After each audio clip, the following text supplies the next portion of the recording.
श्रीमद् भगवत गीता यथारूप अध्याय 12 भक्ति योग श्लोक 12.12 श्रेयो हि ज्ञानम अभ्यासात् ज्ञानाद् विशिष्यते ध्यानात् कर्मफल त्यागात् शांतिरनंतरम। भावार्थ, यदि तुम अभ्यास नहीं कर सकते तो ज्ञान के अनुशीलन में लग जाओ, लेकिन ज्ञान से श्रेष्ठ ध्यान है और ध्यान से भी श्रेष्ठ कर्म फलों का परित्याग, क्योंकि ऐसे त्याग से मनुष्य को शांति प्राप्त हो सकती है।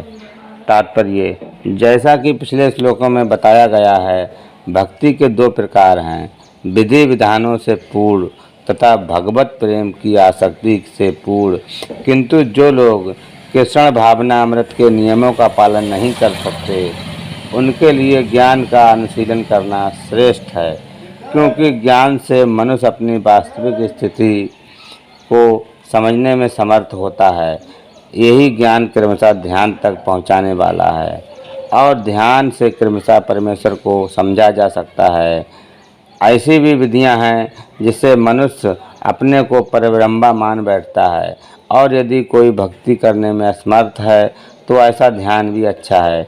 यदि कोई इस प्रकार से ध्यान नहीं कर सकता तो वैदिक साहित्य में ब्राह्मणों, क्षत्रियों, वैश्यों तथा शूद्रों के लिए कतिपय कर्तव्यों का आदेश है, जिसे हम भगवत गीता के अंतिम अध्याय में देखेंगे। लेकिन प्रत्येक दशा में मनुष्य को अपने कर्म फल का त्याग करना होगा, जिसका अर्थ है कर्म फल को किसी अच्छे कार्य में लगाना।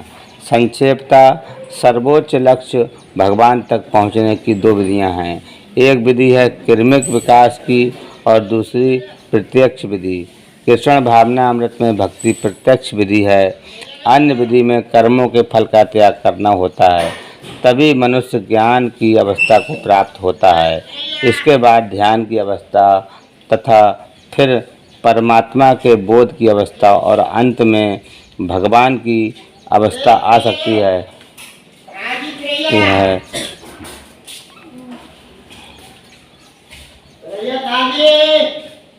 मनुष्य चाहे तो एक एक पग करके आगे बढ़ने की विधि अपना सकता है या प्रत्यक्ष विधि ग्रहण कर सकता है, लेकिन प्रत्यक्ष विधि हर एक के लिए संभव नहीं है। अतः अप्रत्यक्ष विधि भी अच्छी है, लेकिन यहाँ ये समझ लेना होगा कि अर्जुन के लिए अप्रत्यक्ष विधि नहीं सुझाई गई, क्योंकि वह पहले ही परमेश्वर के प्रति प्रेमाभक्ति की अवस्था को प्राप्त था। ये तो उन लोगों के लिए है जो इस अवस्था को प्राप्त नहीं है। उनके लिए तो त्याग, ज्ञान, ध्यान तथा परमात्मा एवं ब्रह्मा की अनुभूति की क्रमिक विधि है ही पालनीय है। लेकिन यहाँ तक भगवत गीता का संबंध है, उसमें तो प्रत्यक्ष विधि पर ही बल है।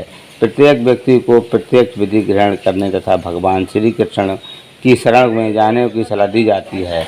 हरे कृष्णा।